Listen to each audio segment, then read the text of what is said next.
If it were not for global news, we would not have learned that the Conservative leader has been purposefully using his videos to appeal to far-right misogynistic online movements.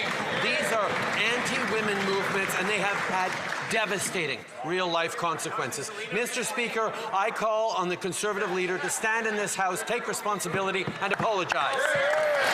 The Honourable Leader of the Opposition.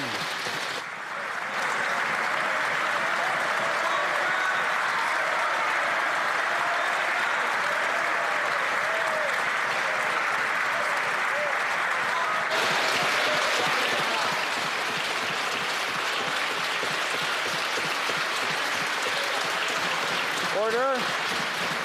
Order. The Honourable Leader of the Opposition. I condemned this organization, and I corrected the problem as soon as it became known to me, Mr. Speaker. But I condemn all forms of misogyny, including when the Prime Minister fired the very first female Indigenous Attorney General.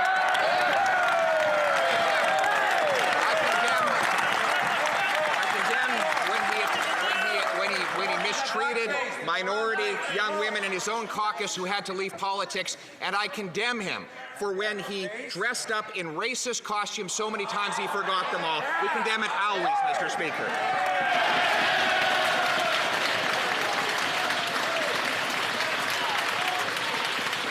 The Right Honourable Prime Minister. Mr. Speaker, the choice made by the Conservative leader in reaching out to extremist online groups into, pulling in anti-women, misogynistic groups for his own political gain is one that he will have to answer for. I think women across this country want to know why he allowed this to happen and want to see him take responsibility for it.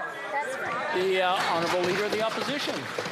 I took responsibility and corrected it as soon as it became known to me. But the Prime Minister does not take responsibility for the extremism that he has funded. He funded a vicious anti-Semite to spread hatred online with taxpayers' dollars. He repeatedly, in fact so many times he can't even keep track, dressed up in racist costumes for which he has not ever come fully to account, and he drove many women of his own caucus out of the party and out of Parliament altogether with his mistreatment of them. We condemn all of that behaviour. We condemn misogyny always and everywhere, and we ask the Prime Minister to finally do the same.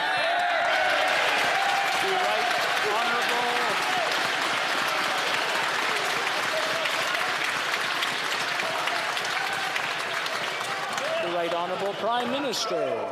Mr. Speaker, we have all seen the effective campaign that the Leader of the Opposition ran to become leader, using online videos, using ways of reaching out through social media. We all marveled at his admiration of old wood. What we didn't see was that every time he put out the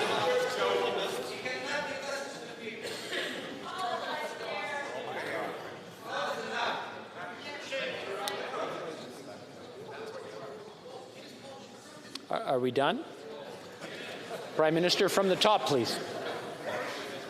Mr. Speaker, a lot of ink was spilled and a lot of admiration for the effectiveness of the Leader of the Opposition's campaign to become leader, using social media, using clever videos. We all marveled at his admiration for old wood. But what we didn't see, Mr. Speaker, was his choice to include deliberate reaches out to far-right organizations, including hateful anti-women organizations, to try and advance his own political gains. He has played too close to the line with extremists for too long. Now he's got caught. Will he admit it? Will he apologize? Will he take responsibility?